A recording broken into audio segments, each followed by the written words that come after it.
Assalamu alaikum everyone and welcome to another episode of Let's Talk Education. हम लोग अपने season 3 का हमने जो आगाज़ किया है उसमें हम लोग मुसलसल बात कर रहे हैं तालीमी वसाइल के हवाले से, क्योंकि इस वक्त जो एक ऑनगोइंग कॉन्वर्सेशन है एजुकेशन इमरजेंसी के हवाले से, उसका बहुत बड़ा ताल्लुक़ इस बात से है कि पाकिस्तान में तालीम में जो सरमायाकारी है और जो ख़ास तौर पे सरकारी सतह पे, हुकूमती सतह पे जो सरमायाकारी है वो उतनी नहीं है जितनी कि होनी चाहिए है। बल्कि अगर हम जनूबी एशिया के बाकी ममालिक के साथ मुआजना करें तो हम देखते हैं कि पाकिस्तान बिल्कुल बॉटम की तरफ आ रहा है in terms of public investment in education.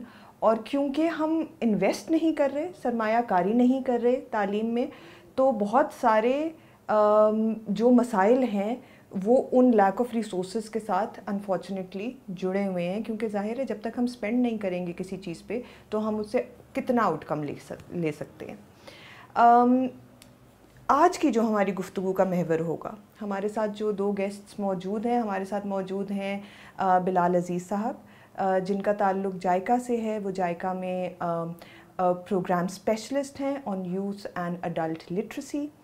और हमारे साथ मौजूद हैं मैम साइमा मुश्ताक जो नौगाज़ी में गर्ल्स मॉडल हाई स्कूल में पढ़ाती भी हैं। और जो ख़ास बात है मैम साइमा के हवाले से वो ये है कि ये उन बच्चों के साथ इंगेज्ड हैं जो एक्सेलरेटेड लर्निंग स्ट्रीम्स के अंदर होते हैं। ये वो बच्चे बच्चियाँ होते हैं जो शायद अपने जो उनके एजुकेशन के वो साल जब उन्हें स्कूल होना चाहिए था वो खो चुके हैं, और वो 8-9 साल की उम्र के हो चुके हैं और पहली मर्तबा एजुकेशनल स्ट्रीम के अंदर जा रहे हैं। एक्सेलरेटेड लर्निंग क्या होती है हम जिस तरह अभी आगे बात करेंगे तो we'll talk more about it, you guys will get a better sense of it.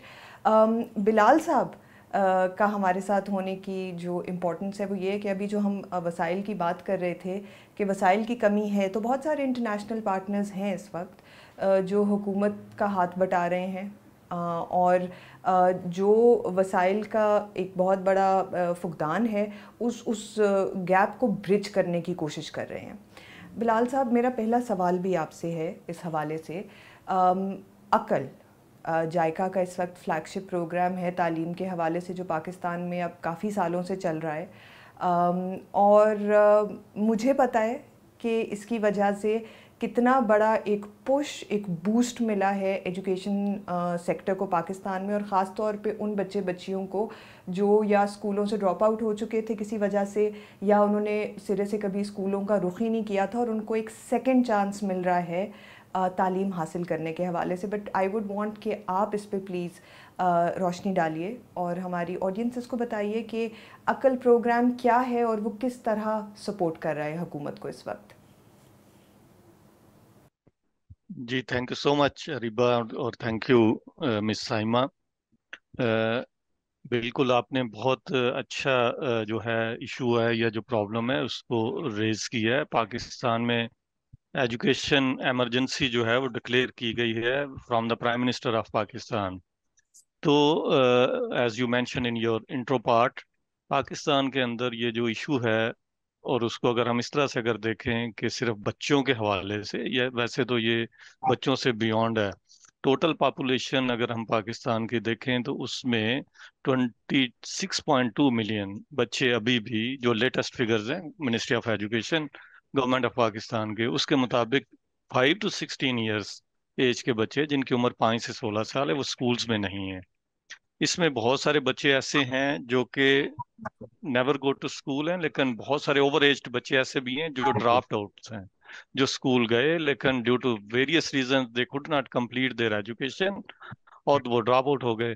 सो इन बच्चों का चैलेंज जो है वो नॉर्मल जो राइट एज ग्रुप है 5 to 7 उनसे ज्यादा बड़ा है, और इनकी पॉपुलेशन भी विद इन दैट 26.2 मिलियन बच्चे, वो ज्यादा प्रोपोर्शनेटली ये ज्यादा बच्चे हैं। और ये चाइल्ड लेबर में इन्वॉल्व हैं। ये बच्चे आपको इनफॉर्मल सेक्टर में उस्ताद शागिर्द मॉडल में बच्चे आपको टीवेट सेक्टर में भी नजर आएंगे, और इस तरह से एक्सप्लॉइट होते मुआशरे के अंदर नजर आएंगे। तो ये एक बहुत बड़ा चैलेंज है पाकिस्तान के अंदर। इन बच्चों के अलावा जो कि और भी सेगमेंट्स हैं जो कि इग्नोर्ड होते हैं, वो यूथ है। पाकिस्तान में यूथ बल्ज बहुत ज्यादा है। पाकिस्तान की पॉपुलेशन में 16 to 24 ईयर्स। अब पाकिस्तान में यूथ का जो बेसिक लिटरेसी रेट है, कि जो बेसिक रीडिंग राइटिंग और न्यूमेरिकल स्किल्स, वो भी को बहुत अच्छा नहीं है अभी भी पाकिस्तान में। In percentage to some extent this is good, but in numbers millions of youth, they can't even read or write anything in any language. So this is another angle. So फिर इसके बाद adults जो हैं जिनकी as 24 years से ज्यादा है, वो पाकिस्तान का टोटल लिटरेसी रेट जो है वो 60% के अराउंड है। तो 40% ऑफ द पॉपुलेशन, दुनिया के बहुत सारे कंट्रीज ऐसे हैं जिनकी टोटल पॉपुलेशन से ये ज्यादा है, जो कि 40% पॉपुलेशन हमारी इलिटरेट है, ये बेसिक स्किल्स नहीं है। तो ये पाकिस्तान के चैलेंजेस हैं।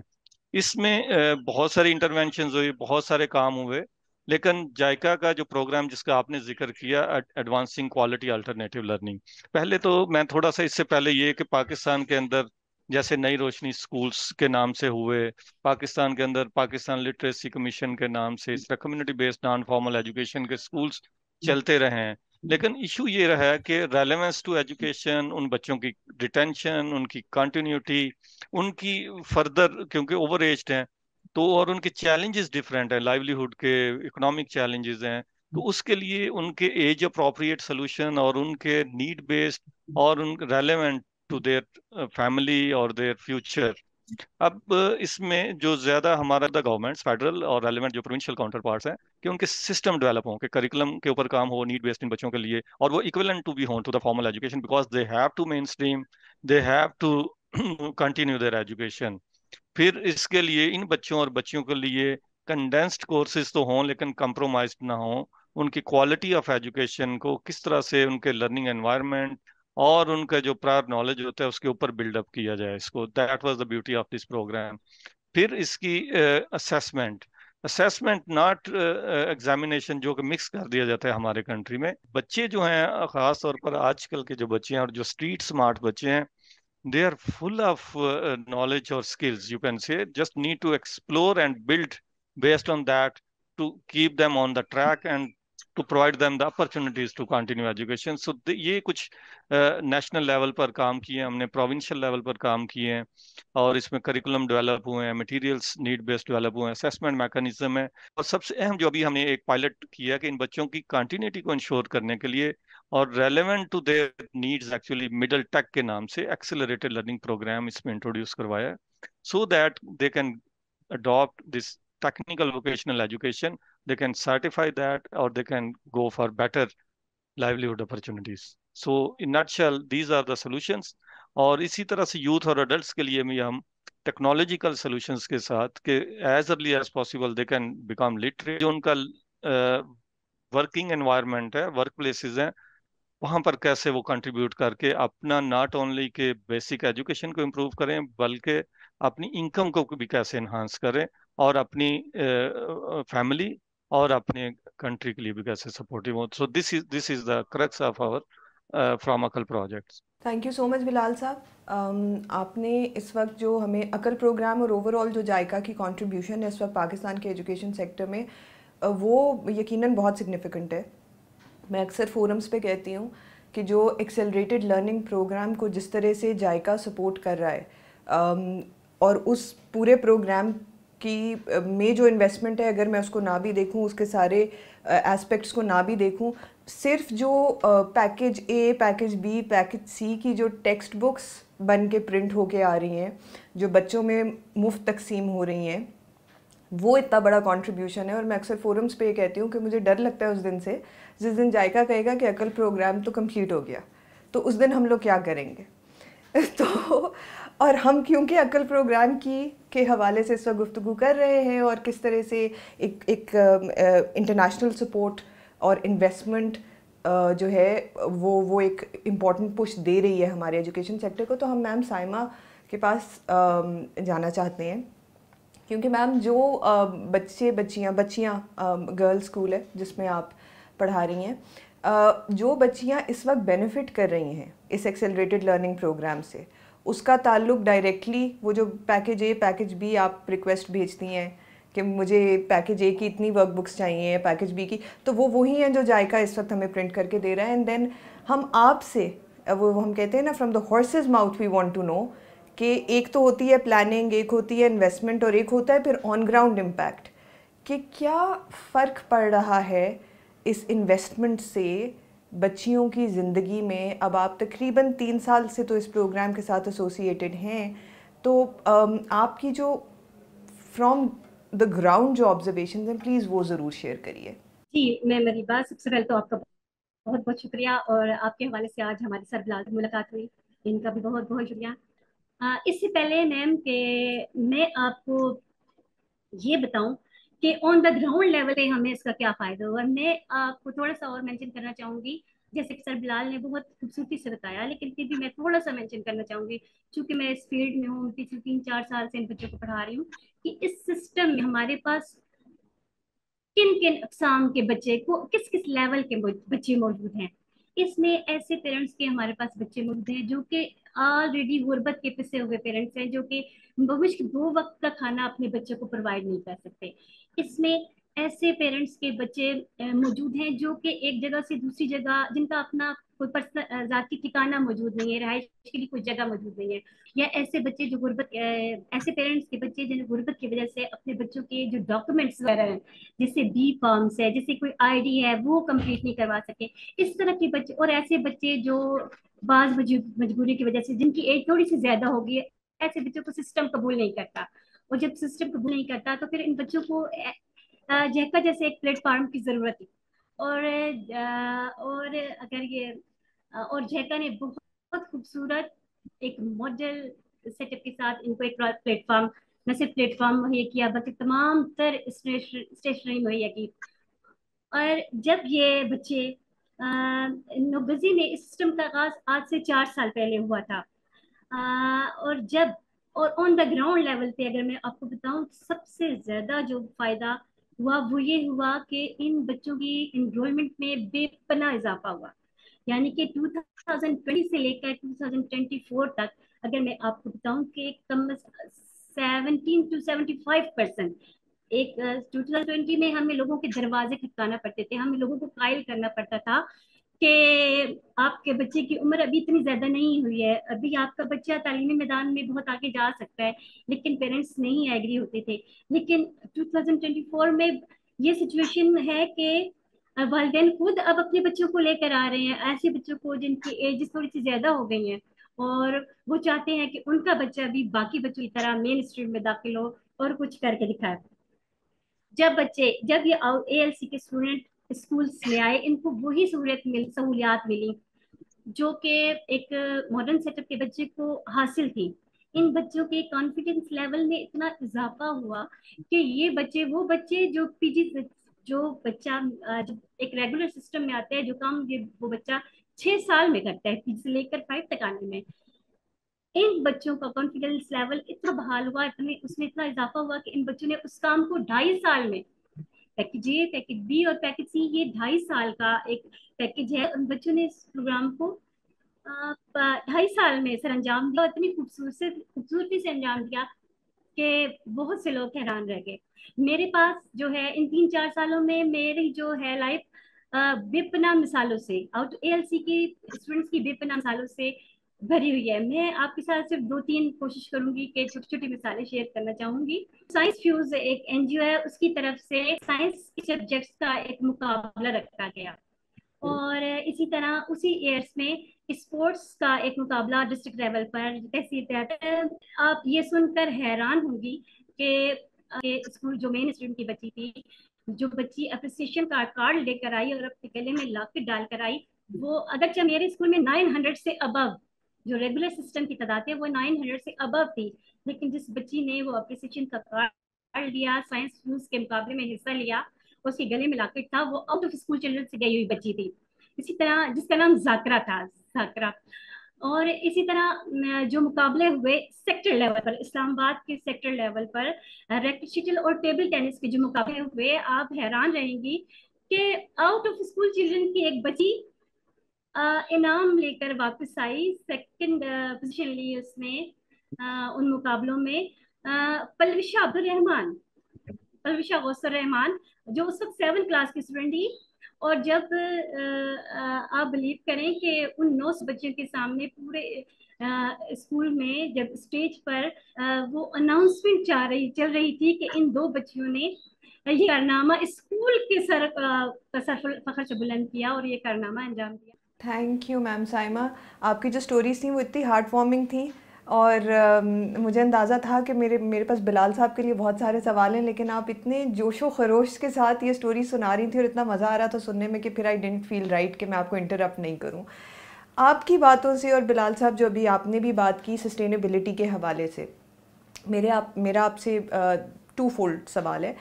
एक तो ये है कि एक एस्पेक्ट तो आपने बताया कि नेशनल बुक फाउंडेशन ने भी अब इन किताबों की छपाई की है, उसमें जायका ने भी अपना हिस्सा डाला है और इंटरनेशनल डेवलपमेंट पार्टनर्स भी हैं। तो मेरा पहला सवाल ये है जिसका मुझे हर वक्त खटका लगा रहता है, मैंने पहले भी उसका जिक्र किया कि हम सस्टेन कैसे करेंगे इसमें इंटरनेशनल डेवलपमेंट पार्टनर्स पे जो डिपेंडेंस है, आपके ख़्याल से उसको किस तरह फ़ेज़ आउट किया जा सकता है, और वो ज़िम्मेदारी जो लोकल इदारे हैं क्या उनको उठाने की ज़रूरत है? क्या ये ज़िम्मेदारी इंटायरली हुकूमत को ट्रांसफ़र करनी चाहिए है?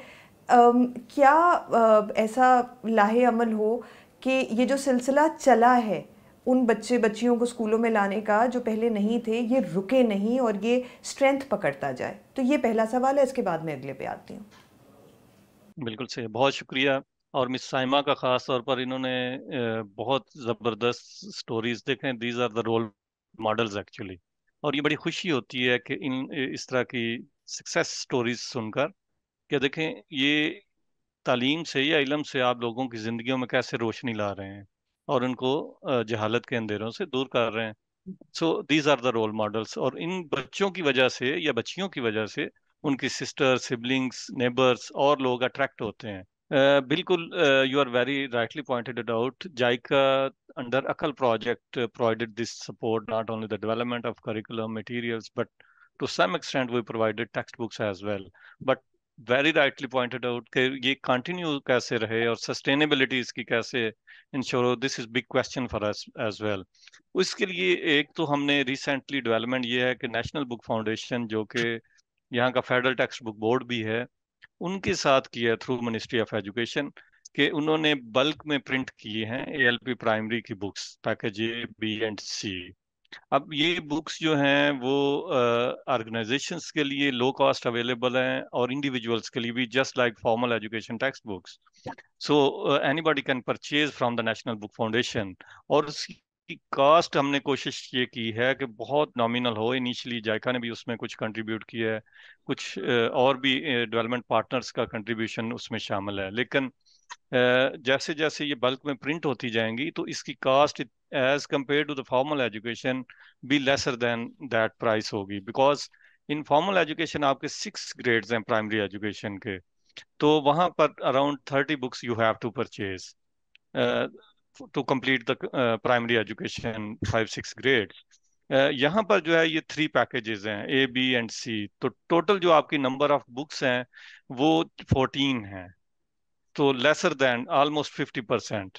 और इसकी कास्ट उससे डेफिनेटली रिड्यूस्ड है, और ये बर्डन नहीं है ऑन द पेरेंट्स और on the implementing partner organisations who can provide some by purchasing these books, they can provide to the kids. So to ensure the sustainability, we are working on this model as well. Actually this intervention from JICA is since 2015 from the ACAL flagship project. Before that, since 2002, in Punjab province and other provinces, जायका इस तरह का काम support कर रहा है। लेकिन you are very right के ultimately ये किसकी रिस्पॉन्सिबिलिटी है? We are the contributing factors only, but in my view point state is the responsible, but not only the state. As a society members हमें भी, सबको भी यंग पाकिस्तानी अपना role play करना चाहिए। अभी रिसेंट एक एग्जांपल है, इस्लामाबाद के अंदर एक कैंपेन लास्ट ईयर स्टार्ट हुई from the ministry of education. You know very well that campaign, क्योंकि ये इश्यू ऐसा है, ये चैलेंज ऐसा है आउट ऑफ स्कूल बच्चों का, कि इसमें हर एक का रोल है कि गवर्नमेंट अगर to some extent school provide कर दे या डोर स्टेप पर कम्युनिटी मॉडल स्कूल के लिए कुछ सपोर्ट प्रोवाइड कर दे, लेकिन बच्चे का वहां तक आ जाना काफी नहीं है। बच्चे की retention in that education, because these children have many other issues to retain in this type of institutions। फिर उनकी रिटेंशन के अलावा उनकी फिर आगे कंटिन्यूटी और उनकी quality of education, that is also important. You know कि कम्युनिटी स्कूल्स के अंदर मिस साइमा जैसी बहुत ज्यादा टीचर्स अवेलेबल नहीं होती। एक बहुत बड़ा चैलेंज होता है कि उनकी कैपेसिटी को भी कैसे साथ साथ इन्हांस किया जाए, किस जी। तरह से बच्चों की क्वालिटी ऑफ एजुकेशन के ऊपर भी फोकस किया जाए। बिकॉज बच्चे को एनरोल कर लेना काफी नहीं है, बच्चे की एजुकेशन क्वालिटी है दैट इज मच नीडेड, और फिर उसका फ्यूचर और उसकी कंटिन्यूटी। तो उसके लिए इन माय व्यू पॉइंट खाली एज आई एम सेइंग कि गवर्नमेंट के ऊपर कभी भी डिपेंड नहीं करना चाहिए। लाइक नाउ डेज जो इकोनॉमिक सिनेरियो है पाकिस्तान का, इसके अंदर 26.2 मिलियन अगर सिर्फ बच्चों की बात करें आउट ऑफ स्कूल, तो government need millions, sorry billions of rupees, hundreds of billions. So उस वो कहाँ से इतने रिसोर्सेज आएंगे? और जो हमारे जैसे या और जो डेवलपमेंट पार्टनर्स हैं, उनके भी लिमिटेशंस होती हैं फ्रॉम देयर ओन कम्युनिटीज और देयर ओन मेंबर स्टेट्स, जो उनके अपने लोग हैं जो कंट्रीब्यूट कर रहे होते हैं, जो वहाँ के सिटीजन हैं फॉर कंट्री लाइक पाकिस्तान, तो उनकी भी लिमिटेशंस होती हैं, उनके भी अपने प्रायोरिटी एरियाज होते हैं। तो उसके लिए जो बेस्ट सोल्यूशन है वो कोलैबोरेशन है एट लोकल लेवल, स्पेशली जहाँ पर ये प्रॉब्लम है। जहाँ पर ये आउट ऑफ स्कूल बच्चे हैं, सोल्यूशन भी वहाँ अवेलेबल होता है। आप कम्युनिटी बेस्ड मॉडल में काम कर रही हैं, आपने एफडी स्कूल को अडॉप्ट किया हुआ है, उस स्कूल को सेकंड शिफ्ट में कर रहे हैं, उससे आप बहुत सारे रिसोर्सेज सेव कर सकते हैं। गवर्नमेंट इस तरह से ओपनिंग ऑफ डोर्स करे, और आप जैसे या इस तरह के बेशुमार पाकिस्तान में ऑर्गेनाइजेशंस हैं, इंडिविजुअल्स हैं, फिलंथ्रोपिस्ट्स हैं, सीएसओज हैं, जो कि लोकल सीबीओज हैं, जो कि काम करते हैं। फिर इसी तरह से मिस साइमा जैसी बहुत ज्यादा ऐसी खवातीन अवेलेबल हैं जो can contribute to teach this type of kids. बहुत सारे हमारे जैसे ऑर्गेनाइजेशंस हैं जो कि उनको टीचिंग लर्निंग मटेरियल्स में, ट्रेनिंग में सपोर्ट कर सकते हैं। तो इस तरह से कोलैबोरेशन मॉडल में पेरेंट्स का भी रोल है कि बच्चों को टाइम इतना देना और बच्चों के ऊपर फोकस करना कि वो रिटेन रहें इस एजुकेशन सिस्टम में, सो दैट कि ये कलेक्टिव एफर्ट से हम इसको इंश्योर कर सकें। और ये दूसरी चीज इसके अंदर जो मेरी बेस्ड ऑन एक्सपीरियंस फाइंडिंग है, ये बॉटम अप से चलें तो ये चलता है काम और ज्यादा सस्टेन होता है। बॉटम अप मीन कि आप ग्रास रूट पर जहाँ प्रॉब्लम है वहाँ लोगों को एंगेज करें, वहां से करें। टॉप टू बॉटम करेंगे कि कब गवर्नमेंट आएगी, कब करेगी, फिर नहीं हो सकता ये। और अगर गवर्नमेंट आई भी तो अभी हमने ये देखा है प्रॉब्लम, जैसे मैंने पहले का मैं रिपीट करता हूँ, गवर्नमेंट स्कूल प्रोवाइड कर देती है, गवर्नमेंट फर्ज करें कोई रिसोर्सेज प्रोवाइड कर देती है, लेकिन उनका कम्युनिटीज के साथ इंटरेक्शन उस तरह का नहीं होता, उनका रिटेंशन ऑफ द चिल्ड्रन में रोल उस तरह का नहीं होता, वो ऑफिसर्स वाला रोल होता है, टू बी वेरी ऑनेस्ट। तो वो जो एक इस तरह का रोल है, अकोमोडेटिंग टू अदर्स और कोलैबोरेटिव रोल और कोऑपरेटिव रोल, ये जब तक हम नहीं करेंगे at each and every level, तब तक मेरे ख्याल में ये प्रॉब्लम का सलूशन नहीं है। तो अगर इसको इस अंदाज से किया जाए तो ये कोई इतना बड़ा चैलेंज नहीं है पाकिस्तान के अंदर, हम इसको इस तरह से कर सकते हैं टैकल। और दूसरा जो है आजकल के दौर में यूज ऑफ टेक्नोलॉजी, देखें ये जो इशू और चैलेंज है ये रिमोट एरियाज में ज्यादा है, जैसे मिस साइमा ने प्रॉब्लम्स बताए हैं, I fully agree with her. लेकिन अब टेक्नोलॉजी के थ्रू हम बहुत ज्यादा कॉस्ट जो है उसको सेव कर सकते हैं। प्रिंटिंग ऑफ बुक्स है, आपकी बहुत सारी ऐसी चीजें हमने कुछ अभी पायलटिंग स्टार्ट की है कि बच्चों को स्मार्ट स्क्रीन्स के जरिए या स्मार्टफोन्स के जरिए या टैब्स के जरिए या टेक्नोलॉजिकल गैजेट्स के थ्रू किस तरह से किया जाए। सिर्फ आप टेक्स्ट बुक्स की और प्रिंटिंग मटेरियल्स की ही कास्ट सेव कर लें, और टेक्नोलॉजिकल क्योंकि वन टाइम इन्वेस्टमेंट है, उसके थ्रू आप करें तो technology can make a lot of difference as well. और इन फ्यूचर आर्टिफिशियल इंटेलिजेंस है, फॉर एग्जांपल अभी हम अपने खुद भी प्रोग्रामिंग कास्ट को भी रिड्यूस कर रहे हैं, असेसमेंट टूल्स हैं। पहले हम एक्सपर्ट्स को एंगेज करते थे, जैसे मैं साइमा ने कहा कि एफडी से टीचर्स ले रहे हैं, नेशनल एजुकेशन असेसमेंट सिस्टम से एक्सपर्ट्स को ले रहे हैं to development of test items. लेकिन अब एआई से हमने किया है एसएलओ बेस्ड, तो वो फ्री ऑफ कॉस्ट डेवलप होते हैं। अब हम ये जो शेयरिंग ऑफ एक्सपीरियंस है टीचर्स के साथ कर रहे हैं, सो दैट के ये भी बर्डन कम हो, ये फाइनेंशियल लाइबिलिटीज कम से कम हो, और ये जितना ग्रास रूट के ऊपर ये चीजें जा सकें उतना ये जाएं, ताकि जहां प्रॉब्लम है वहीं इसको इशू को रिजॉल्व किया जाए। सो this is the spirit from our side, और based on our experiences we are trying our level best कि किस तरह से इसको एड्रेस किया जाए। बिलाल साहब, मैं एक सवाल और इसी से जुड़ा हुआ, सस्टेनेबिलिटी से जुड़ा हुआ करना चाह रही हूँ। मैम साइमा ने अभी जिक्र किया ऐसी बच्चियों का जो 17 साल की उम्र में एजुकेशन स्ट्रीम को ज्वाइन कर रही हैं, एक्सेलरेटेड लर्निंग प्रोग्राम्स जो हैं उनके थ्रू। अच्छा, इन बच्चियों को एक चैलेंज जो हमने देखा वो ये है कि अगरचे अगर इनिशियली बेशक उन बच्चियों की पेंसिल ग्रिप भी ना हो, लेकिन क्योंकि उनकी उम्र बड़ी होती है तो वो पिक जल्दी कर लेती हैं, पैकेज ए बहुत जल्दी कंप्लीट कर लिया, बी और फिर सी पे आप उनके साथ मेहनत करें तो देर एबल टू ग्रेजुएट बहुत तेज़ी से आगे। लेकिन एक स्ट्रीम उन बच्चियों की भी है इस वक्त जिनको शायद एक्सेलरेटेड सेकेंडरी एजुकेशन भी चाहिए। इस वक्त हम प्राइमरी पे हमारे पास एक्सेलरेटेड प्रोग्राम चल रहा है, लेकिन secondary and then vocational skills, इस हवाले से is there something in the pipeline or something that even if it's not in the pipeline you feel this is what needs to be done, and irrespective के कौन करेगा, but what will be your thoughts on this? Yes, thank you so much. This is very very important area. So ये हमारे लिए भी एक बहुत बड़ा क्वेश्चन था कि कंटिन्यूटी ऑफ देयर एजुकेशन। तो जैसे मैंने शुरू में एक बात की थी कि रिसेंटली हमने ALP प्राइमरी तो रोल आउट कर दिया हुआ है ना, एवरीवेयर अवेलेबल है। मिडिल टेक को हमने डेवलप किया है और उसकी पायलटिंग कर रहे हैं, वो इसी की कंटिन्यूटी है। Package D and package E, A, B और C प्राइमरी तक है, D and E for middle education है। D जो है वो ग्रेड 6 एंड 7 का कंडेंस्ड है, कॉम्बिनेशन ऑफ ग्रेड 6 एंड 7, और जो E है वो ग्रेड 8 का वो इक्वलेंट टू ग्रेड 8 है। तो इसको 1.5 years में 18 months इंस्टेड ऑफ 36 months, जो अभी रिसेंटली हमारी पायलटिंग इस्लामाबाद में और पाकिस्तान के 27 लोकेशंस के ऊपर हमने इसको पायलट कर रहे हैं इसको। Lovely. और इसके साथ टेक्निकल वोकेशनल एजुकेशन भी ऐड की है। There are 13 skills available, 13 trades they can opt. ये जेंडर के पॉइंट ऑफ व्यू से भी जेंडर अकोमोडेटिंग है, like boys and girls, rural urban, तो उसमें मॉडर्नाइज भी हैं, टेक्नोलॉजिकल भी हैं, लाइक ग्राफिक डिजाइनिंग है, इंटरनेट ऑफ थिंग्स हैं, ट्रेडिशनल भी हैं, एग्रीकल्चर लाइफ स्टॉक भी है, ड्रेस मेकिंग भी है, और होटल मैनेजमेंट है, टूरिज्म मैनेजमेंट है, electrician, plumber, beautician, these type of skills courses available। अभी 13 है, we are adding more in that, more options। और इनका जो लेवल है वो नेशनल क्वालिफिकेशन फ्रेमवर्क जो NAF TTC का नेशनल स्टैंडर्ड है उसके लेवल 2 ये अटेन करेंगे बच्चे बच्चियां after completion of middle tech. इसको अभी रोल आउट नहीं किया because this is in piloting और एक्शन रिसर्च। हम पूरा टेस्ट करते हैं कंप्लीट, फिर उसको रिवाइज करते हैं और फिर उसको रोल आउट करते हैं, और by end of this year we will in position to share at large scale this new program to continue the education।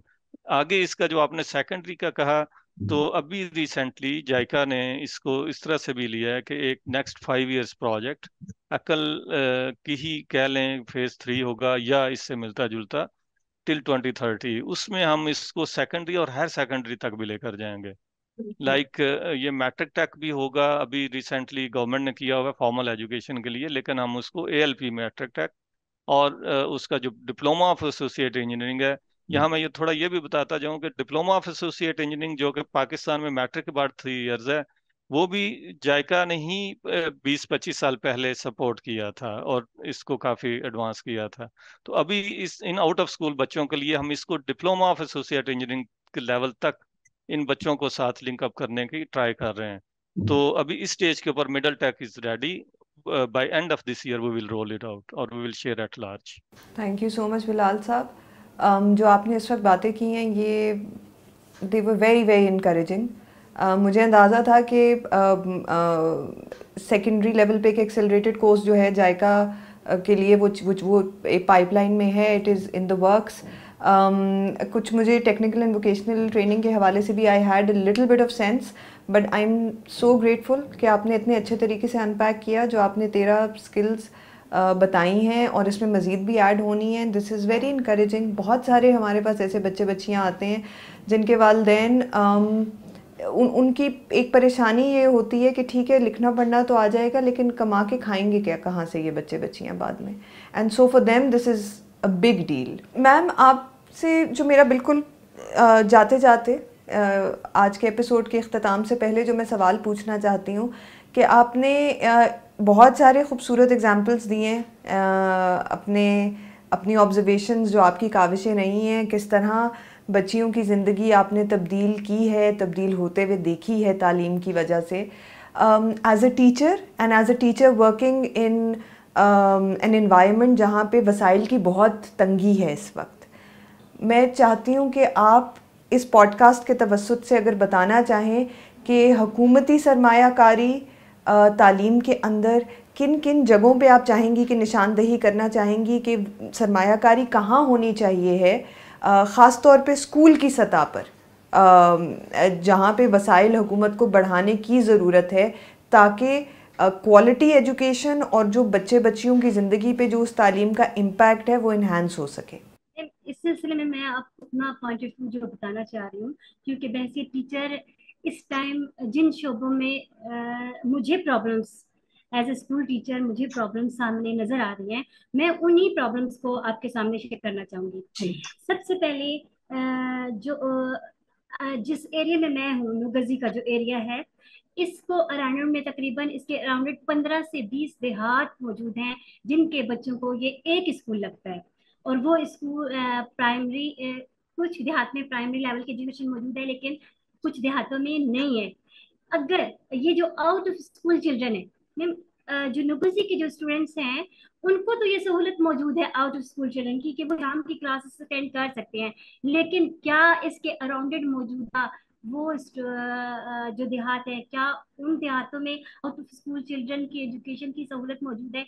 बिल्कुल भी नहीं है मैम, क्योंकि इन बच्चों को ट्रांसपोर्ट की सहूलत मैसर नहीं है, जिसकी वजह से ये बच्चे स्कूल्स से बहुत दूर हैं।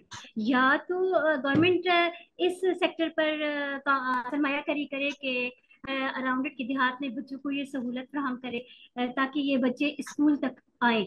लेकिन अगर गवर्नमेंट ये नहीं कर सकती तो ये गवर्नमेंट के फ़राइज़ में शामिल है कि इन देहात में सरमायाकारी की जाए, ताकि इन आउट स्कूल चिल्ड्रन को के हर देहात में, हर इलाके में एक छोटा सा, अगर वो स्कूल नहीं काम कर सकते तो एक छोटा सा कमरा या कोई लकड़ी का हट वगैरह उनका वे करके और उनको एक टीचर और थोड़ी सी स्टेशनरी फराहम कर दी जाए और इसको कम्युनिटी के हवाले कर दिया जाए, ताकि कम्युनिटी उस पर चेक एंड बैलेंस रखे और उसको देखे। तो मेरा नहीं ख्याल कि पाकिस्तान के देहात में या शहरों में रहने वाला कोई बच्चा भी अनपढ़ रहेगा। इसके अलावा सरमायाकारी की जो ज़रूरत जहाँ पे ज़रूरत है, वो बच्चों के लिए जो बेसिक्स एजुकेशन के साथ साथ, जैसे सर बिलाल ने कहा कि बच्चों को स्किल्स सिखाई जाए।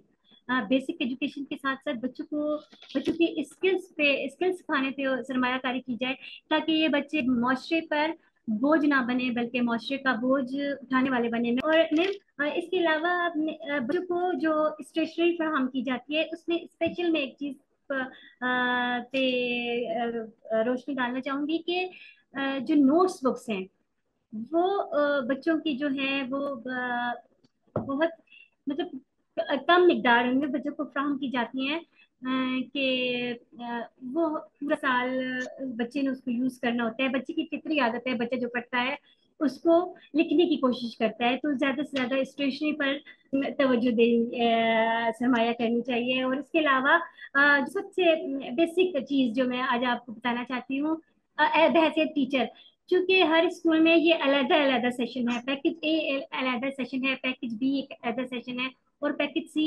एक अलग सेशन है। इन तीनों टीचर सेशन को जब एक टीचर कंट्रोल करेगी तो वो सही तरीके से उनको नहीं टीच कर सकती, क्योंकि ए बी और सी तीनों सेशंस की बुक्स अलग अलग हैं। लिहाजा जहाँ जहाँ पे ये सिस्टम मौजूद है, जिन जिन स्कूलों में जिन जिन जगह पर ALC का ये मौजूद है, तो इस तरह की सरमाई की जाए कि हर सेशन के लिए एक अलग टीचर अवेल की जाए, ताकि वो बेहतर तरीके से इनको टीच कर सके। जैसे मैं बहैसियत टीचर हूँ, मेरे पास 2 सेशन है ए एंड बी। जब मैं एक ही तरफ मुतवज्जा होती हूँ तो मेरा जो बी सेशन है वो उसका टाइम ज़ाया होता है। जब बी की तरफ आती हूँ तो मेरे एक टाइम ज़ाया होता है, जिसकी वजह से मुझे बहुत दुख होता है। और मैं चाहती हूँ कि सरमाया इस तरह की जाए ताकि हर सेशन के लिए एक अलग से टीचर अवेल हो। Thank you so much ma'am, thank you so much Bilal साहब, बहुत आपका शुक्रिया आपके टाइम का, थैंक यू। अच्छा जी, आज का एपिसोड तो इख्तिताम पजीर हो चुका है। अगर इसकी हमें एक समरी करनी हो, जो चीदा चीदा इम्पॉर्टेंट पॉइंट्स हमने आज के प्रोग्राम में डिस्कस किए हैं, अगर उनको दोबारा से एक दफ़ा रिपीट या रिवाइज़ करना हो हमें, तो जो मेरे लिए स्टैंड आउट पॉइंट्स थे वो ये थे कि अगरचे इस वक्त इंटरनेशनल डेवलपमेंट पार्टनर्स पाकिस्तान के अंदर तालीम में सरमायाकारी कर रहे हैं, लेकिन अल्टीमेटली ये सबसे पहले हुकूमत पाकिस्तान की ज़िम्मेदारी है कि वो तालीम की तरफ ज़्यादा से ज़्यादा वसाइल जो हैं उनको लेकर आए। और इसी के साथ साथ चाहे वो सिविल सोसाइटी के इदारे हों, NGOs हों, इंडिविजुअल फिलेंथ्रोपिस्ट्स हों, वो सिटीज़न्स जो किसी ना किसी तरह से कंट्रीब्यूट कर सकते हैं फाइनेंशियली, टेक्निकली, अपने वक्त के साथ।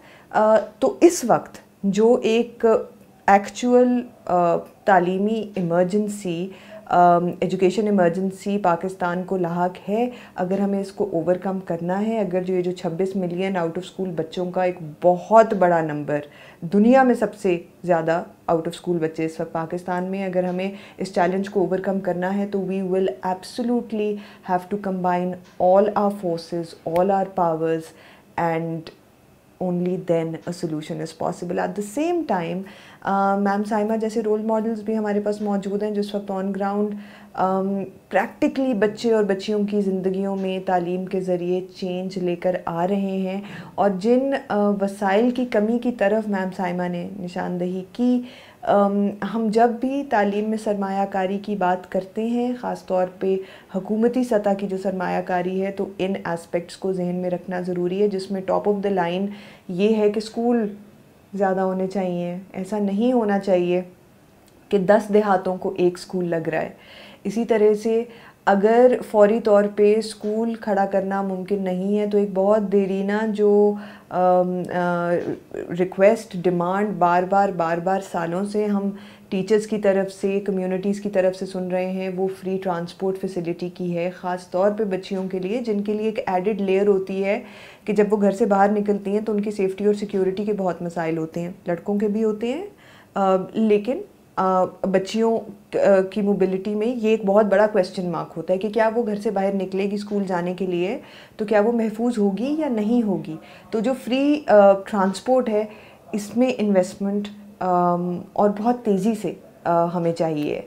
इसी तरह से जो हिडन कॉस्ट्स हैं, stationery, uniforms, these are things that we need to look into कि इसकी कॉस्ट को मज़ीद किस तरह कम किया जा सकता है। बिलाल साहब ने मेंशन किया बहुत सारी चीज़ों में इस वक्त कॉस्ट कटिंग के लिए आर्टिफिशियल इंटेलिजेंस को इस्तेमाल किया जा रहा है। क्या हम अपने स्कूल्स को उस लेवल पे ला सकते हैं कि हमारी टीचर्स की, हमारे स्कूल एडमिनिस्ट्रेटर्स की भी वो कैपेसिटी हो और वो आगे बच्चे बच्चियों में, कम्युनिटीज़ में उसको पास ऑन कर सकें, ताकि बहुत सारी जो हिडन कॉस्ट्स हैं उनको भी ओवरकम किया जा सके। I think with that summary we can call it a day, but I really hope कि आप में से जितने लोगों ने इस पॉडकास्ट को आज देखा है या सुना है, they would have really taken a stock of what is happening in Pakistan on ground, what sort of support is being provided internationally, and what is the gap that needs to be filled. Thank you so much for being with us. Thank you. Allah Hafiz.